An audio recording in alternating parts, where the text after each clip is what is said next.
Hello guys जोंनि बर' हारिनि आदै मादै आदाबा जोंनि फंबाय बिनानाव लोगोसे बर' हारिनि आंगो लोगोफोर आंनि मम्स प्रकाश नार्जारी नोंथांमोना नायदों बियाम सेटआप चेनेल। लोगोफोर जोंनि माखासे गोबां लिडारफोर दङ पलिटिकेलाव इनभल्भ जानाय मिथिबायना बिटिसि नि सिगाङावबो बिटिसि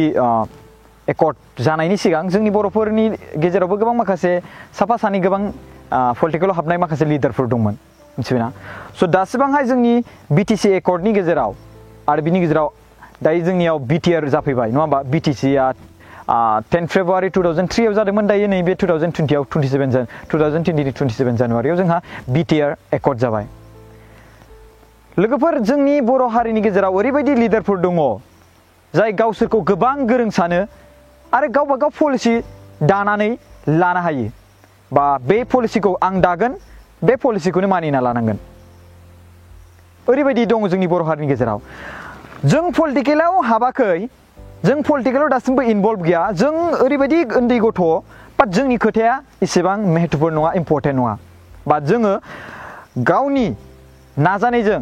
जेसे हायो जों फोसावनो नाजागासिनो दङ आरो बिनि गेजेराव जों नुनो मोनगासिनो दङ ओरैबायदि लिडारफोर दङ, ओरैबायदि थिफुदला लिडारफोर दङ जायनि गेजेरावहाय गावनि गाज्रि आखुथायखौ रायजोफोरनि सिगाङाव देखायना लायो आरो रावबो रायजो राजाफ्रा बेखौ सिनायालासिनो थाया। दिनै जों नुनो मोनबोबाय जोंनि गेजेराव बेसेबां सुबुं माहारि रुंसारि जालांबाय बड'लेण्ड मुभमेन्टनि थाखाय आरो बिनि गेजेराव दायो जोंहा बिटिआर एकर्ड मोननो हादों आरो बिटिआर एकर्डनि गेजेराव जों माखासे कमिसननि दारै माखासे इनक्लुजन आरो एक्सक्लुजन दं होननानै बे बाथ्राखौ जोंनि लिडारफ्रा माखासे सुबुंफ्रा बुंदों। बाट बिनि गेजेरावहाय जोंनि माखासे ओरैबायदि सुबुंफोर दङ जायफोर थैजों गेलेलायनोल' गोबां मोजां मोनो, गावसोरल' राजा जानानै थाबाय थानो गोबां मोजां मोनो, जायखौ जोंनि बर' हारिनि रायजो राजाफ्रा गोबां दुखु फोरमायगासिनो दङ। आरो बेबायदि थाबाय थायोब्ला जोंनि बुहुमाव जों बर'फोरा जोबस्रांलांगोन आरो जोंनि जौगानाया माब्लाबाबो जानाय नङा। जोंखौ उन्दै होननानै नेवसियो, जोंनि बाथ्राफोरखौ फलि होआ, माने जोंनि बाथ्राफोरखौ इमप्रुभमेन्ट होनो होआ। जों माबा मोनसे सानोब्ला प्लानिं खालामोबा गावसोरनो आग्राम फारस' खालामखायो। जोंनि माखासे साननाय हनाय जोंनि इयुथफोरनि माखासे नलेजफोरखौ इमप्लिमेन्ट खालामनोनो चान्सखौनो होआ। गोदोनि माखासे जोंनि फरायखानाय माखासे लिडारफोरा बेफोरबायदि सानो।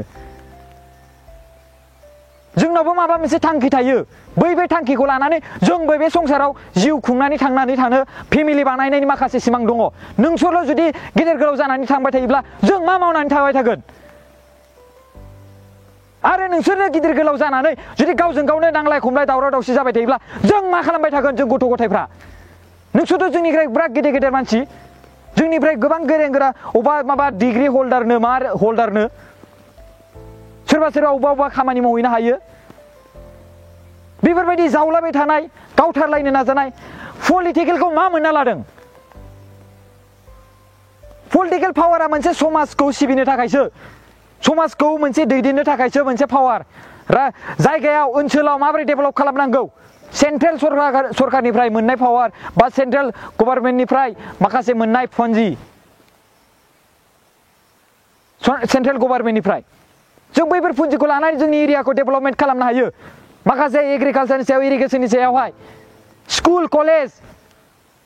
इमप्लय होनाय, स्किल डेभेलपमेन्ट सेन्टार बानायनाय, माखासे जोंनि जायगायाव बिजिडिसियानो जा, जोंनि माखासे एमसिएलएनि एरियानो जा, माखासे एमएलएनि एरियानो जा, बेफोर गासिबो दायथ'फोरखौ मोननो हायो जोङो इलेक्सन देरहाखांनायनि उनावहाय। आरो बै पावारखौनो लानानै जोङो एरियाखौ डेभेलपमेन्ट खालामो। दा बिनि गेजेराव जोंहा गोबां माखासे सुबुंफ्रा गावजों गाव नांलाय खमलाय जागासिनो दं, जायनि जाउनाव जोंनि इयुथ प्रब्लेम जागासिनो दं। इयुथ जेनेरेसननि माखासे सेंग्रा सिख्लाफ्रा साख्रि मोननाय मावनाय दांनायाव गोबां प्रब्लेम जागासिनो दङ। ओजों फारसे जोंनि माखासे बर'नि बिमा बिफाफ्रा गावनि फिसाफोरखौ ओरैबायदि उदां खालामनानै दोनो, ड्राग्स जानाय मा जानायफ्राव फैसा थाखा होनानै दोनो। दा नलेज आरजिनाय मा आरजिनाय गैलानो। दा ओजों फारसे जोंनि नियम निथि माखासे गुबुनफ्रा खालामफैयो आरो जोंहा बर'फ्रा प्रब्लेम जायो। बेनि गेजेरावहाय गोबां लिडार थायोब्ला जों गुबुनफोरजों दायो नाख्रेबजानाय बा गाग्लोबजानायनि गोनांथियानो गैया। आरो बेवहाय मोनसे बाथ्रा बुंनो फैदों आङो, बे बाथ्राखौनो जों बे बिटिएडि एरियायावहाय जों बयबो खौसे थानांगोन। खालि बर'ल' खुसि थानांगौ, बर'आल' फिस थानांगौ बेल' नङाना, बयबो गोजोनै थानांगोन। आरो बै गोजोन थानो थाखाय बोरै खालामनांगोन? बयनोबो खाबु होनांगोन। मोनफ्रोमबो पलिटिकेल पार्टिया मोनफ्रोमबो कमिउनिटिसनो मोनफा पजिसन होनांगोन दैदेनगिरिफोरनो। बिसोरनो खाबु होनांगोन बिसोरनि रायज्लायनाय राव जोंल' जे गोरों जों बर'आल' जे गोरों जों बर'आल' जे बेयाव माने संसार जानो हागोन बे बाथ्रा नङाना आरो बे बिटिएडि एरियायाव बर'ल' दं बे बाथ्रा नङाना जों बबे खौसे जानानै जों बे बिटिएखौ खुंलांनांगोन आरो बिटिएडिआव थानानै जोङो बिटिएडिनि बाहेरायाव थानाय बर'फोरखौबो जों नायनांगोन दा रावबो फारसे बिटिआर रेकर्डनि उनावहाय रावबो मानसिफ्रानो साना बेफोरनि सोमोन्दै खालि गावजोंल' नांज्लायनाय सोरखौबा दाख्लैहाय आरो गावबायानो इन्जुर देखायलायनाय मा प्लानिं बेफोरो गावजों गावनो फानलायलायो सोरबा अबेबा बिपिएफ पार्टियाव जइन जादों सोरबा इउपिपिएल पार्टियाव जइन जादों अब्ला गासिबो इउपिपिएल बिपिएफ बिजेपिनि आरो माने इउपिपिएलनि आरो बिनि गेजेराव जिएसपि ना मा पार्टि दङ बेफोर गासिबो जुदि मोनसे बिपिएफआव हाबफैदोंब्ला आरो जुदि इउपिपिएलआव गासिबो बिपिएफ बिजेपि आरो बिनि गेजेराव जिएसपि बेफोर गासिबो हाबफैजोबदोंब्ला अब्ला सोरथो थाखो माथो गासिबो ओरै फारसे हाबजोब्बाय ओरै फारसे बुजिनोनो रोंला आङो सोर बबेथिंजाय हाबदों सोर बबेथिंजाय मादों खालि सल' खालि देखायनायल' What is this? स' बिनिखायनो आं बुङो रायजो राजाफोरखौ नोंथांमोना मोनसे थांखि लानांसिगोन बे थांखियानो जाबाय बबे मोनसे पार्टिया मोजाङै जोंनि बे एरियाखौ दैदेनलांनो हागोन बैसोरनि मावनाय दांनायफोरखौ जेबो नोजोर होनांला जों साननांसिगोन जों We have right to choose our leader जोंनाव मोनसे राइट्स दङ जों सोरखौ जोङो सायख'नांगौ नोंनाव मोनसे राइट्स दं बे आखाइनि आसि बेजोंनो मोनसे सुइस बा मोनसे बेजों नोङो मोनसे थाम्स होनाय फिंगारप्रिन्ट होनाय जिखियानो हक बे नोंनि राइट नों सोरनो होनो गावथारनाय मानाय गावलायनाय मानाय जों बेफोरखौ सुखुला जोंनो नाङा बेफोरबायदिखौ जोंनो गोजोन संसार नांगौ जोंनि बिटिएडिआ गोबां मोजां डेभेलप जानांगौ कलेज स्कुल गासिबो मोनजोबनांगौ मोनफ्रोमबो जायगायाव आरो बिनि गेजेराव जोंनि गथ' गथायफ्रा मोजाङै सोलोंथाइ लानो मोननांगोन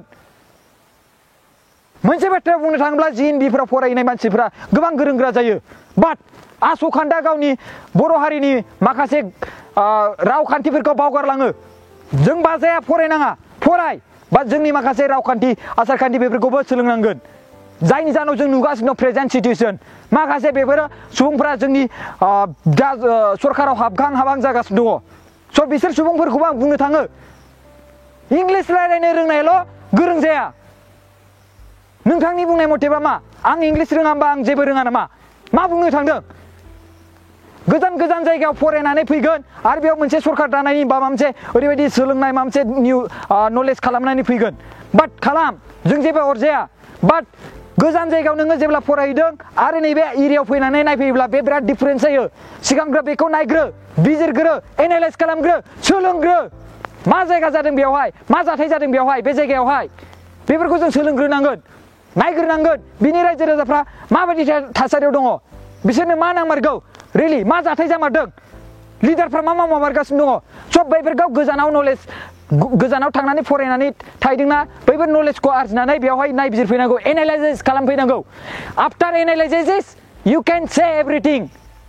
उइदाउट एनालाइसिस डाइरेक्टलि नों रावखौबो पइन्ट अफ भिउ बुंनो हाया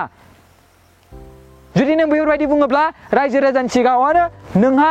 मान सनमान गैखाया नों दा सान जोंनि बर' हारिनि गेजेराव रावबो बुजिलाया माखासे सुबुंफ्रा साख्रि मोनदों आरे मोनसे बाथ्रा बुंनो सानो आङो साख्रि बाख्रिया नोंनाव टेलेन्ट दङब्ला नों मोनखागोन आंनाव जुदि टेलेन्ट दङब्ला आं मोनखागोन स' आं जुदि बे मोनसे बाथ्राखौ बुंनो थाङोब्ला जोंनि बर' हारिनि रायजो राजाफोर आं नोंथांमोनखौ मोनसे बाथ्रा बुंनो सानदों बे बाथ्रायानो जाहैबाय जोंहा मोनसे टाइम दं बे टाइमानो जाबाय जों गावनि लिडारफोरखौ सायख'नाय आं लिडारफोरखौ होनदों पार्टिखौ बुङाखै लिडार नोंथांनि एरियायाव सोरबायदि लिडारा मोजां जाथावना नोंथांनि एरियायाव माबायदि डेभेलप जाथावना आरो बे डेभेलप जायाखै बेखौ नोंथांमोना मोन्थाय दं आं रावनिबो साइड बाथ्रा बुङा आंखौ दाख्लैबावैसो 70 crore रां जानायनिबो माखासे सुबुंफ्रा कमेन्ट होदों जुदि आं 70 crore रां जानानै दङब्ला अब्ला आंनाव मा थागौमोन आं बेफोराव मा सना रुफा ओरै गोदोनाफ्राव दिनैसिम आङो हाग्रामा महिलारि सारजों इन्टारेक्सन लानोसो नाजागासिनो दं बाट मोनाखै होआखैनो बिसोर फैयानो गोसोआनो गैया गियो माबा मोनसे कुइसन सोंगोन नामा गियो आं गोबां ट्राइ खालामबाय हाग्रामानि पिएम मन'जय सारजोंबो बाट सम गैया बिदि बाथ्रा बुङै मा कुइसन सोंगोन मा मागोन बेफोरबायदि साननानै दा हाग्रामा महिलारिनि सारनिसिम मेसेजबो सहैगोना सहैयाखै आं बेखौ इभेन आं बेखौबो मिथिबावा बाट आं गोबां ट्राइ खालामबाय मोनफ्रोमबो गेदेर गेदेर मानसि भिआइपि मानसिजों लोगो हमनोब्ला जों सिगांग्रो बिनि सेक्रेटारि बा बिनि पिएफोरजों जोङो पार्सनेल सेक्रेटारिफोरजों कन्टेक्ट खालामग्रोनांगौ जायनि जाहोनाव आङो मनन्जय सारजोंबो खालामदोंमोन आं दा बिसोरो बेबायदि खाबुखौनो होथ'वाखै दा माखासे सुबुंफ्रा आंनि बेजों लोगोखौनो मोनबावाखै मिथिबायना आं मोनसे बाथ्राखौ बुंनो सानो आं बेवहाय आं गासिबजोंबो आं मिडिलाव दङ मिथिबायना आं दायो रावनिबो पलिटिकेल पार्टिजों इनभल्भ गैया जास्ट आं बयखौबो सापर्ट होयो आं गेजेराव दङ जोंनि खामानि मावनायखौल' मदद होनांगौ जों जा खामानि मावदों बेखौल' जोंनो मदद हो दायो जों बड'लेण्ड मिशन फान्ड्स अर्गानाइजेसन मुंनि मोनसे एनजिअ खुलिनानै दोनदों जाय बे खुलिनायखौ जोङो मोनसे थांखिजों खुलिदों लोगोफोर जों बे बड'लेण्ड मिशन फान्ड्स अर्गानाइजेसननि दारै जोङो खालि बिटिएडिल नङा फुरा अल जेसेबांखिनि बर' कमिउनिटिस दङ बिथांमोनखौ जोङो मदद जेसेबांखिनि खालामनो हायो बेखौ जों नाजागोन बाट बेवहाय जोंनि बे एनजिअआवहाय रां हारसिङै फैया जोंनि माखासे लिडारफोरनि कालेक्सन बैसिनि डनेसन सोरबा लिडारनि डनेसन बै डनेसनखौ जों कालेक्सन खालामनांगोन गोबां खस्थ'यै कालेक्सन खालामनांगोन आरो बिथांमोनाबो हरनांगोन जायनि जाहोनाव बै माखासे रांखौ जों जमा खालामनानै मोनसे गेदेर रां खालामनो हायो आरो बै रांजोंनो जोङो माखासे अल्ड एज होम माखासे जोङो डिसेबिलिटिसनि जायफोर आखाइ खंगा खुंगे आथिं मेगन खाना बायदिसिनाफोरनि थाखाय जोङो मोनसे इनस्टिट्युट खालामनो हायो दा बेफोरबायदि जोंनि बिटिएडि एरियायाव गैया बेफोरखौ सरकारा साननांगौ दा जों एनजिअनि दारै जों बेखौ सानदों दायो जों बेखौ खालामनायाव जोङो सरकारनिफ्राय मददनिबो गोनांथि दङ दा बेफोरबायदि जोङो साफा सानहोलांबाय थायोब्ला बेफोराव जुदि साफा साननायफ्राव गासिबो सुबुंफ्रा मदद होयोब्ला अब्लासो जों खुलिनो हागोन दा बे गेजेरावनो सोरबा बे ओरैबायदि बुङो सोरबा बे ओरैबायदि खालामो सोरबा बे ओरैबायदि बोरैथो डेभेलप जागोन डेभेलप जानाय नङा थिग बेबायदिनो जों मोनसे गोजोन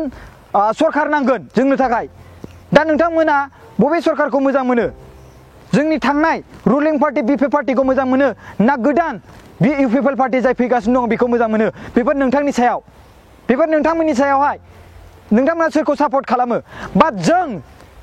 ससियेल सार्भिस हिसाबै ससियेल वार्कार हिसाबै ससियेल एक्टिभिटिस खामानि मावग्रा हिसाबै जों बेखौनो लुबैयो मोजां सरकार मोनसे फैथों आरो बे मोजां सरकारा जोंनि खामानि मावनायाव मदद होदों थेंक इउ सो माच